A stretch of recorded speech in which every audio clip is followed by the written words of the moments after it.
Good morning, students. Today we are starting the new chapter, that is work, energy and power.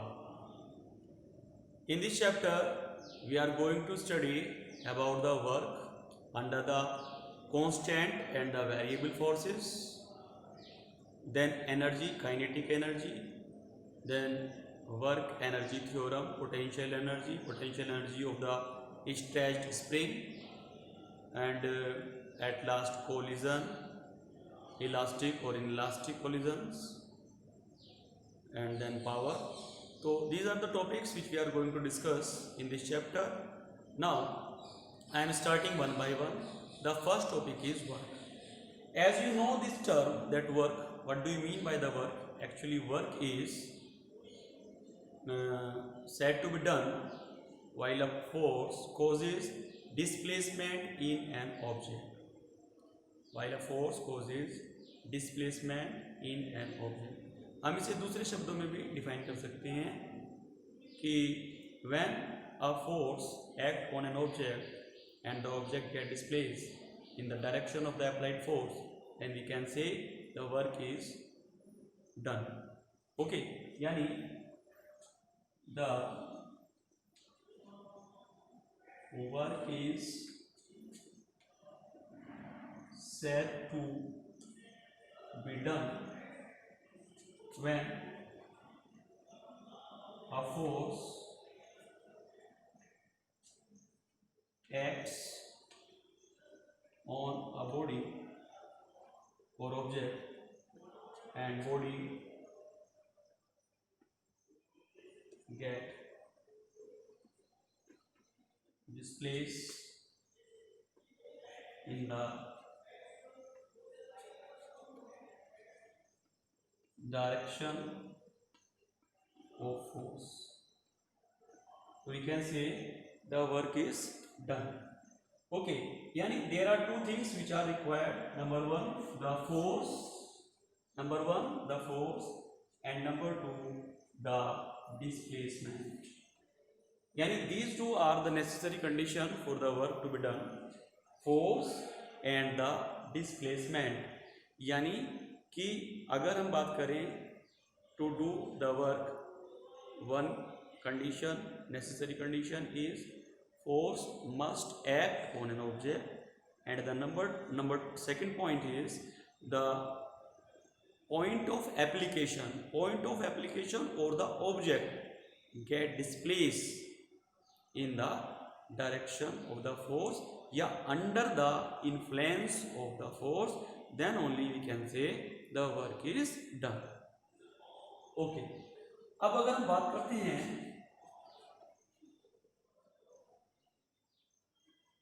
Measurement of force work, अगर हम measurement of work की बात करते हैं तो उसके लिए हमने कंसिडर कर लिया कि suppose an object is kept on a surface and the position is A. Now under the influence of the force, suppose the object get displaced to another position S.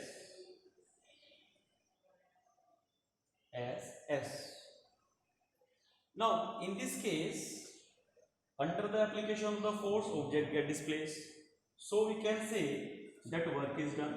So work done in this case may be force into displacement. W is equal to F into S, हम इसको define कर सकते हैं, यानी force और displacement की product. लेकिन अगर हम ये कंसिडर करें कि suppose this object is here, this is the position of the object, but the force is acting in this direction, that is by making an angle theta with the displacement axis, and reaches to the point B after displacing S. यानी दूसरे case में भी same displacement हो रहा है, लेकिन the direction of the force is by making an angle theta from the direction of the displacement. So in this case, if we are going to define the work, then work is the product of the component of the force in the direction of the displacement and the displacement. यानी इस case में भी हम work को कैसे define करेंगे, the component of the force in the direction of displacement and the displacement, ये जो होगा हमारा वर्क कहलाएगा। यानी in this case work done will be, इसका जो कंपोनेंट होगा that will be F cos theta, तो this is equal to F cos theta multiply by S, यानी कि फोर्स इनटू डिस्प्लेसमेंट। तो moreover we can write it as F S cos theta. बाद में हम इसको कैसे लिख सकते हैं, W is equal to F S cos, W is equal to F S cos theta. This is W, इसे मैं यहाँ लिख देता हूँ, W is equal to F S cos theta. तो this is the work done in this case, this is the work done in this case. Okay, now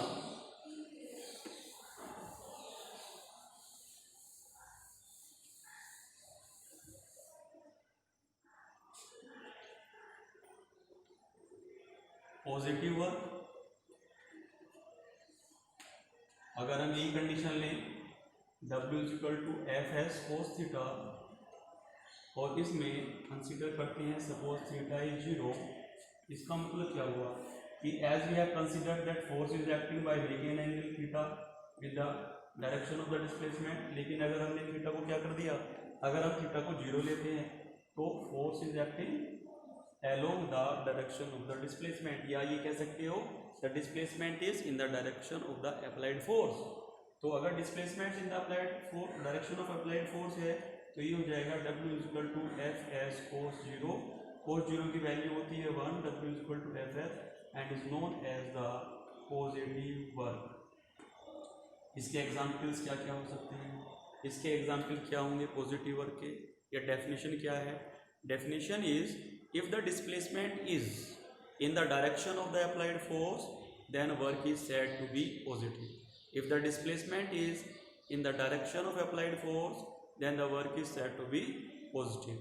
ठीक है, mathematically इस तरीके से हम इसको फाइंड आउट कर सकते हैं। And the third thing is examples, अगर हम इसके एग्जाम्पल्स की बात करें तो while a horse pulls a cart, horse pulls a cart, तो क्या करेगा, जिधर horse force अप्लाई करेगा the cart is compelled to move in the same direction, that is why this is an example of the positive work। या हम train का example ले सकते हैं, the engine of the train pulling the wagons, इसका मतलब जिधर train का इंजन फोर्स अप्लाई कर रहा है the bogies or the wagons are compelled to move in the direction of the engine, that is why this is also an example of the positive work। You can write more example by think the natural phenomena which are present in nature, and then you can write 2 or 3 more examples of the positive work। Okay, अगर हम बात करते हैं negative work की, negative work की अगर हम बात करें तो हमें क्या कंसिडर करना पड़ेगा, theta is of 180 degrees, theta 180 degrees, तो W इज इक्वल टू हो जाएगा एफ एस कोस 180 डिग्री, तो W में भी written as minus F S, क्योंकि कोस 180 डिग्री की वैल्यू होती है -k1। तो कैसा वर्क आ गया, ये नेगेटिव वर्क का ये एग्जाम्पल हुआ।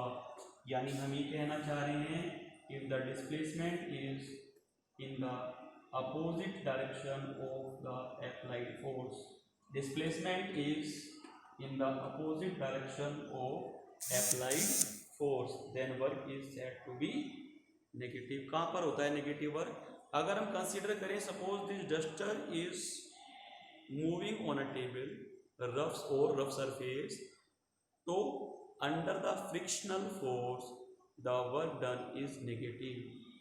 या हम इसका और भी एग्जाम्पल ले सकते हैं, suppose we throw a ball in the upward direction then under gravity, this is the example of a negative work. Ball throw upward, तो उसका डिस्प्लेसमेंट हुआ अपवर्ड डायरेक्शन में, लेकिन उसका वेट जो कौन क्रिएट कर रहा है, gravity of earth is acting in the downward direction, तो gravity acting downward, displacement of the ball is upward, that is why this is also an example of the negative work. ठीक है, तो frictional force के under किसी object के move करने का जो वर्क है that will also come in the same category of the negative work. अब अगर हम बात करते हैं लास्ट पॉइंट की, दैट इज जीरो वर्क। अगर हम जीरो वर्क पे आते हैं, जीरो वर्क का मतलब है if theta is of 90 degrees, अगर थीटा 90 डिग्री हो तो work done W equal to किसके हो जाएगा, तो W इक्वल टू हो जाएगा Fs cos 90। cos 90 की वैल्यू जीरो होती है तो जीरो वर्क हो गया। यानी इसके क्या एग्जाम्पल्स हो सकते हैं, if a person is pulling और pushing a wall but unable to displace it, then work done by the person is zero work। यानी if there is no displacement under the application of the force, the work is said to be negative zero। ठीक है, तो इसमें और भी example ले सकते हैं। a pulley is standing on the platform by keeping a heavy load on his head and keep on standing up to 30 minutes, then the work done by the pulley is also N example of the zero work. यानी अगर एक पुली किसी bag को sir पे रखकर platform पे आधे घंटे तक खड़ा रहे और वो डिस्प्लेस ना हो तो उसका भी जो वर्क डन होगा वो जीरो ही होगा। तो हमने जो कैटेगरी यहाँ पर पढ़ी है वर्क की, 3 कैटेगरी में हमने इसको डिवाइड किया, पॉजिटिव वर्क, नेगेटिव वर्क और जीरो वर्क। इन्हें 2 तरीके से हमने डिफाइन कर दिया, एक तो हमने मैथमेटिकली इनको डिफाइन किया और दूसरा हमने इनको theoretically. And along with this few examples must be there for this. अब आते हैं क्योंकि वर्क एक फिजिकल क्वांटिटी है तो इसका representation and the unit W is equal to Fs cos theta हमने पढ़ा है। ठीक है, तो हम इन वेक्टर फॉर्म, क्योंकि फोर्स एक वेक्टर क्वांटिटी है, डिस्प्लेसमेंट एक वेक्टर क्वांटिटी है, तो we can write work as F dot S। F dot S भी हम इसको लिख सकते हैं। आते हैं इसकी यूनिट्स पर। अगर हम इसकी यूनिट्स पर आए तो we can divide the unit into 2 categories, और 2 कैटेगरी में पहले वाली जो यूनिट होगी वो होगी इन SI सिस्टम। अगर हम SI सिस्टम की बात करते हैं तो unit of force is newton and unit of displacement is metre. तो न्यूटन मीटर में भी the unit of the work and which is written as joules. Joule is also the combined form of newton metre. जैसे कि हम kilogram metre पर second square को newton लिख देते हैं, ऐसे ही न्यूटन मीटर को जूल लिखते हैं इन शॉर्ट फॉर्म। ठीक है, इसी तरह से अगर हम CGS सिस्टम की बात करें, अगर हम CGS सिस्टम की बात करते हैं तो in CGS system the unit of force is dyne और displacement is centimetre, then this is also written as ERG। ठीक है, अगर हम इसके बाद में रिलेशन लिखें, relation between joule and earth, we can clearly write that 1 joule must be equal to 10 raised to the power 7 earth। This expression can be obtained with the help of the dimensional analysis. We can convert the one system of unit into the another system, and I want to remind you that if we are relating the Newton and the dyne, then 1 Newton is equal to 10 raised to the power 5 dynes। So this relation for the conversion of the unit from one system to another can be done with the help of dimensional analysis। अब इसी के साथ साथ एक point और ले लेते हैं, एक पॉइंट को और लेते हैं और वो है डायमेंशन। आगे लिखता हूँ, now we are moving towards next point and this may be dimension. Dimension अगर हम वर्क की लिखते हैं तो फोर्स हो गया mL/T-2, फोर्स का डायमेंशनल फार्मूला, डिस्प्लेसमेंट का डायमेंशनल फार्मूला हो गया L, we can write it as mL² T-2। This is the dimensional formula of work. ml² T-2 is the dimensional formula of work. ठीक है, ये work का dimensional formula हो गया।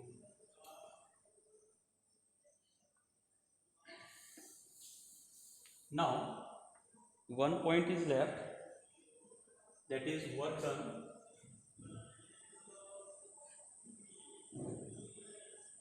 in terms of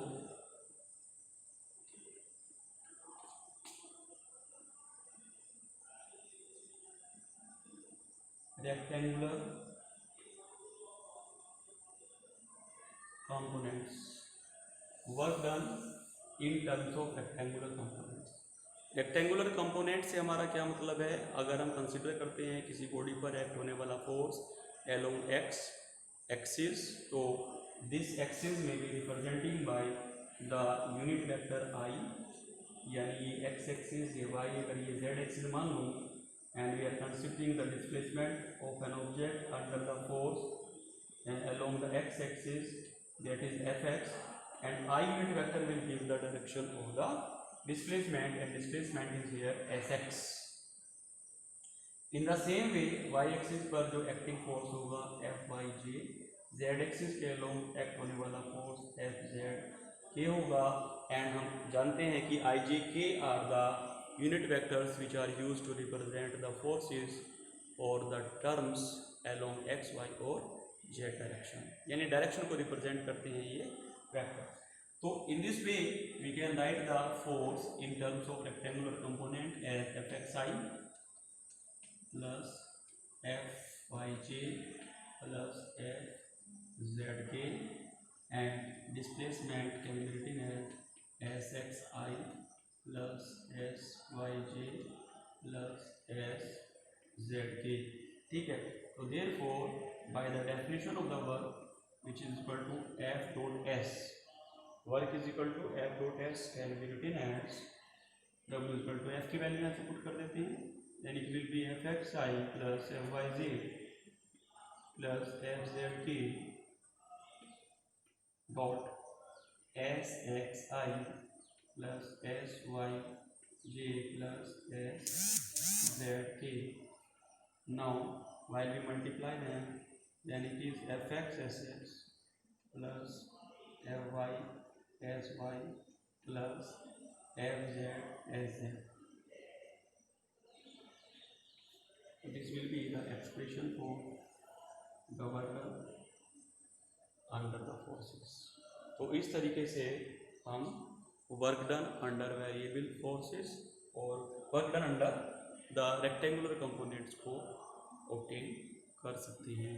ठीक है, तो ये आप नोट कर लीजिएगा।